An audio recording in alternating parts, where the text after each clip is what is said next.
A short horror story. Green eyes. It was getting late when he entered the bar, which was at the end of the street, just before the taxi place. His plan was to have 1 or 2 more drinks. He had plenty of money in his trouser pocket, so he could afford the fare home as well. He didn't have work in the morning, so that was a bonus. Earlier, he had lost his phone, which was annoying, but it wasn't the end of the world. His name was Peter, and he was in his early 20s. That night, he was dressed very smart, and he'd had his hair cut earlier that day, so he felt good, apart from being quite drunk at the moment. It had been a cracking night, meeting up with 2 good mates, which he hadn't seen for some time. Both had work the next day, so they had already gone home. Peter walked into the posh bar, and looking around, noticed the place was packed. He looked at his watch and the time was 11:23 p.m. He waited for a barman to see him, then ordered his drink. He had a mouthful. It tasted good. That is when he noticed the greenest eyes he had ever seen, only a few meters from him. Peter was mesmerized, but then, out of slight embarrassment, he looked away. Moments later, a hand was felt on his shoulder and he turned around, then a voice said, "I saw you from the end of the bar. Have you had a good night?" Peter answered her, "Yes, it's been a great night. And if you don't mind me saying, you've got lovely eyes." She laughed. It was a nice laugh. She then said, "Well, if you like my eyes that much, just think how much you'll love the rest of me." Peter looked at her lips, and they were the reddest lips he'd ever seen. Her hair was jet black and long, as it swept down her back. She was very attractive indeed. "I'm sorry. You must think I'm a creep," he said. "I don't usually pick up girls like this. I must apologize." She came nearer. "You have nothing to feel sorry about. I came to you," she answered. He laughed, then said, "Actually, you did. But I feel bad for staring before. You must have thought I was a weirdo." She put a finger to his mouth and replied softly, "I like you, and I want you to come with me now. So, what do you think of that idea?" Peter couldn't believe his luck. He'd only been in this bar for about 5 minutes and he had already pulled.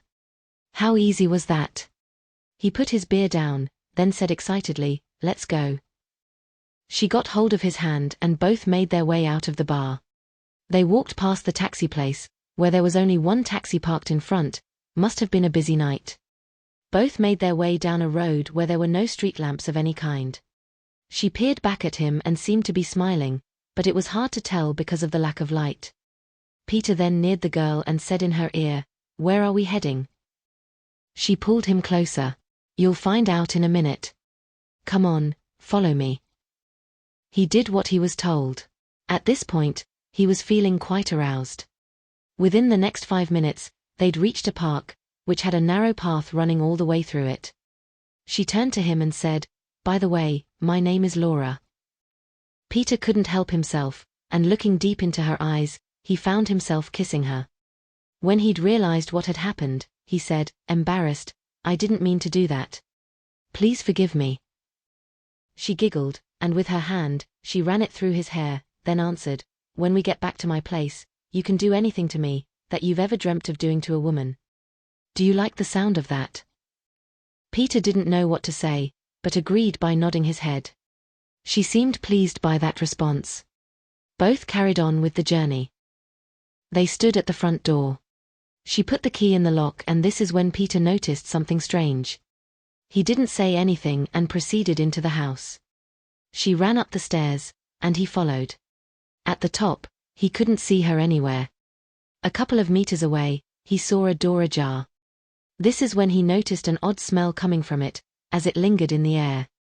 He approached the door and was just about to push it open, when a voice said from behind him, "Stay away from that room." He turned and Laura stood there.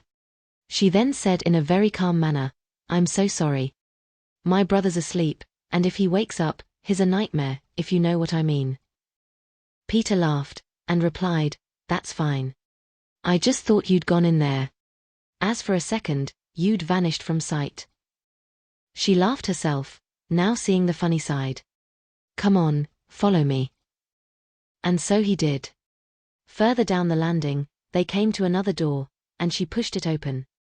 Welcome to my room. Peter made his way in, not knowing what to expect. Sit down on the bed, she said softly. You look hot. Take off your shirt. He took off his jacket, then unbuttoned his shirt. He glanced up at her and she was licking her lips. That is when he started to feel aroused again. From the hallway, a bang was heard. Peter was just about to kiss her when she backed away from him. What's wrong? He asked, confused. Then she answered with frustration in her voice, promise me you'll stay here. There's something I need to sort out. It won't take too long, hopefully. She gave him a quick smile, before leaving the room. Peter thought back to the front door key. Maybe the key at some point was dropped in a pot of red paint. Well, accidents like that do happen. Another loud bang echoed through the house. Peter, now worried for the girl, left the room and made his way down the hallway. He called out her name. There was no answer. Where could she be? He peered down the stairs and couldn't see her anywhere. Why did she rush off the way she did? Why did she seem so nervous? He was just about to make his way back to her bedroom, when the door from earlier, the one she'd freaked out about, was still ajar. She had said that was her brother's room. Curiosity got the better of him, and he decided to have a quick look. Not knowing if it was a good idea or not, as he still felt quite drunk. Peter neared the room, then stopped an inch from it. There was a ceiling light on as it dazzled through the little opening. He peered in, and all he saw were patches of dark red, while they covered the bedsheets and one wall. With complete shock, he saw a body on the bed. The wrists slashed with what looked like a knife. The face was turned away from him, but from the size of the body, it seemed small, like it was a child's. Terror overtook him and he fell back, nearly falling down the stairs. His head spun. What the hell was going on here? Suddenly a man's voice from downstairs was heard shouting, Why are you doing this? Peter had a very bad feeling that Laura was in grave danger. He rushed down the stairs, still hearing the man ranting and raving. At the bottom, he observed the doorway to the living room, and running to it he looked inside. That is when it dawned on him what was really going on. A man in his late 50s sat on the floor. A meter from him stood Laura. In her hand, she held a knife. The man noticed Peter and screamed, Please help us. This woman is deranged. Before Peter could do anything, Laura stabbed the man in the throat. Blood ran down his pajamas. She turned to Peter, a calmness expressed on her face. She said, Mummy, I wish you were here. What the hell did that mean? What the hell is going on here? Peter shouted in shock. Laura had a smile on her face, then she giggled, while playing with the knife. Do you like games? She asked. Fun games, I mean. She began to dance around the room, her eyes glazed. What the hell are you doing? Who are these people? He yelled. Laura stopped dancing. She looked at him sadly. This house means a great deal to me. What's your problem, Peter? She said, looking disappointed. He couldn't take any more.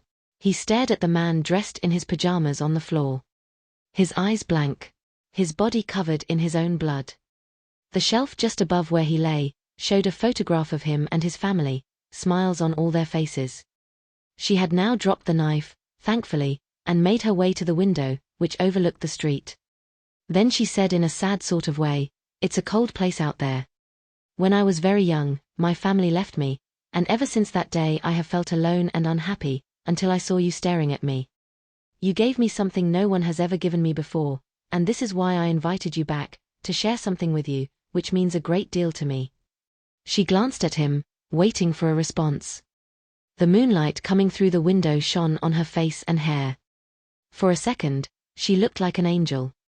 Peter was besotted. He quickly came to his senses. Maybe the alcohol was affecting his judgment? I'm ringing the police, he said. His heart raced. He'd had enough of this insane shit. He turned his back on her, searching for a phone, as he'd lost his earlier. Peter proceeded down the hallway, heading for the kitchen, as a telephone could usually be found there. With utter terror, he was pushed to the floor. He looked up, and she was there, trying to bite his face. With all his strength, he fought her off. Once he was in the kitchen, she came for him again. Without thinking, he picked up the nearest item and smashed it across her skull. Instantly, she fell to the floor.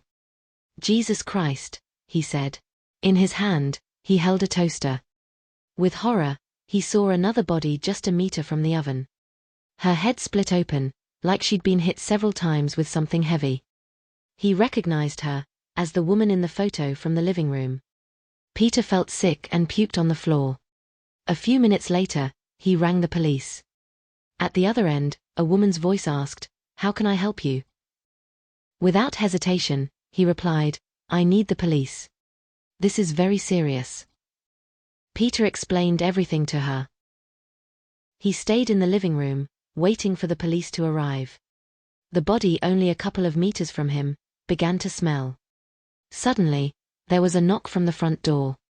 Peter got up and ran to the entrance, then opened it. In front of him stood two police officers. One of the men looked in his 30s. The other one was much older. The older man said with a serious look, "So what's happened, sir? We received a call that a murder has taken place at this address. Is this correct?" Peter noticed the man looked uncomfortable while saying this, and answered, the best he could, "Well, it's worse than that. In one of the bedrooms upstairs, there's a kid. In the living room, there's an older man, and in the kitchen is a woman, who I suspect to be the mother." The younger officer asked, "So, what happened?" Peter didn't really know how to explain it, but did the best he could. "I met a girl in a bar only a short distance from here, and she invited me back to her house, which was this house. While we were in her bedroom, she hurried off without saying much. This is when I decided to look for her, thinking she was in trouble. That's when I came across the body of the poor kid. Then I heard a man's voice from downstairs, and straight away I thought the girl was in trouble." They looked at him suspiciously. "Look, she tried to attack me in the kitchen and I hit her very hard with a toaster. If you don't believe me, then look for yourself," he said desperately. The younger officer made his way towards the kitchen area. "Watch him, Jack," he said. The older officer gave him a look and said gravely, "I don't know what's occurred here. But the city will be rocked by this. With everything that's happened in this house." "This house?" asked Peter, not understanding what he meant. The man coughed and was just about to answer, when the other officer appeared, shouting, "Cuff him, Jack." Before Peter could say a word, he was pushed against the wall and handcuffed. He was scared beyond belief. The younger officer escorted him through the open doorway, towards the police car, which was parked along the road. "Where are you taking me?" he screamed. "Didn't you see the girl on the floor, the one that caused all of this?" Before he was pushed into the back seat, the officer said, "There was only one body in the kitchen. How could you've done this, you bastard? How could you kill an entire family? You'll go away for a very long time." Peter pleaded with them that it wasn't him who had caused this. They pushed him into the car. He didn't know what else to do. The older policeman turned his head in Peter's direction. "Why did you do it, kid?" Peter didn't answer, as he couldn't see the point. They were never going to believe him. Then he noticed the car pass one of the pubs he'd been in earlier. That night, a football match had been on the big screen. It was now a distant memory. How could everything go so badly wrong, in the course of one night? The older officer then said, while looking at the road in front, "You youngsters now, with your violent computer games, and your lack of respect. I don't understand you kids these days. I need to ask you a question. How did you know?" Peter finally answered the man, not knowing what he meant. "How did I know about what?" "Stop messing with me, boy. How did you know that 20 years ago, on this night, a family was butchered in that house?" "What?" he said, not believing what he was hearing. The man seemed disappointed by this, then replied, "You saw it on the internet, didn't you? Since the internet has been about, people just seem to get worse, causing all sorts of trouble." Peter needed to know. "So, explain to me what happened 20 years ago." The man peered in his direction. With sadness in his eyes, said, "A mother by the name of Linda Robinson killed her entire family. And this is something I don't understand, as at the time she was pregnant. She gave birth to a beautiful daughter, while in prison, but then her child was taken into care. Such a shame. What happened to the daughter? Peter asked, getting a bad feeling. The man said, I saw her once, as she lived close by, only for a short time, and I was interested in seeing how she was doing, and there was one thing I noticed while I was there. He stopped again. Then wiped his eyes. What did you notice? Peter asked, his heart raced. The man glanced away for only a second, before looking back, and saying, she had the same color eyes as her mother. The greenest eyes you'd ever seen. Peter then felt a chill run through him. The end.